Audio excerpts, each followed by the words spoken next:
Islam today, the Western world, and when I say the Western world, I want to be very specific. Western governments, not Western people. Okay. I make a separation. Western governments are quite aware about Islam, that it's a comprehensive ideology, that it was implemented in the state, the caliphate, for over 1300 years. They had many struggles with the Islamic State. In Europe, the Islamic State expanded up to, the gates of Vienna, for example. In the Middle East, the Islamic State, one state, ruled over what today is Egypt, Sudan, from Morocco to Egypt, further afield, was a superpower of its days, which finally ended with the Ottoman states when the caliphate was abolished in 1924. So the thinkers, the politicians, the rulers in the Western world are aware of this history, are aware of this yearning in the Muslim world for the removal of their puppet regimes that were imposed after the caliphate was abolished, and are now demanding Islam. So now we're told that there is a rise of what they call political Islam, which is Muslims demanding Islam rules their countries. The Western countries feel that the return of an Islamic state will be a threat to their interests. What they say to their public is that it will be a threat to the world, it will be a state that just wants to kill people, etc. This is nonsense. The reality is it will be a threat to their interests. And as a Muslim, I make no apologies for that. It will be a threat to their interests. What do I mean their interest? They currently get cheap oil from Saudi Arabia and Kuwait. Oil should be sold at its proper value. In some places, oil is cheaper than Coca-Cola, a barrel of oil. That is crazy. So that means it's sold at an artificially low price sometimes. Why? Because the regimes in the Muslim world, the Saudi government is like this with the American government, like this with the British government.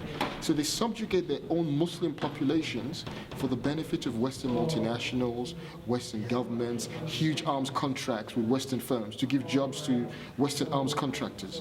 And yet when Palestine is occupied or Muslims are killed next door, Saudi Arabia does nothing with his arms.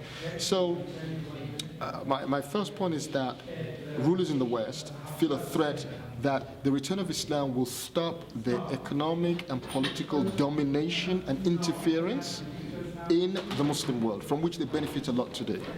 Hence, they demonize it. They speak about it. We can't have this Islam. We remove the Saudi government. That's terrible. People hate the Saudi government. But you call for an alternative as a Muslim in a peaceful way. No, this is extremism. So this is why a lot of the demonization comes from that angle.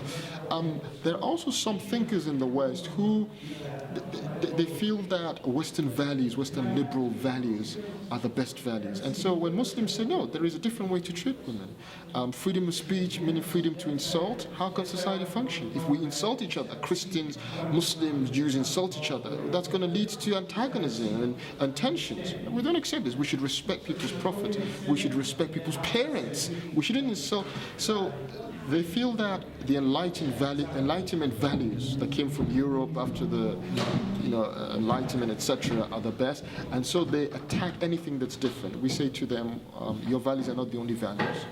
The Muslim world ruled and lived by itself. Let us debate. But so they attack it from that point. So some thinkers right against it from that angle. Hence, the media that many people in the West are exposed to, not all of it, but a lot of it ends up being very biased and painting Islam as backward, repressive, etc. Thirdly, some of the practices in the Muslim countries don't help. Saudi Arabia has an oppressive kingship. Egypt was ruled by Mubarak for decades. You can see what is happening in Syria.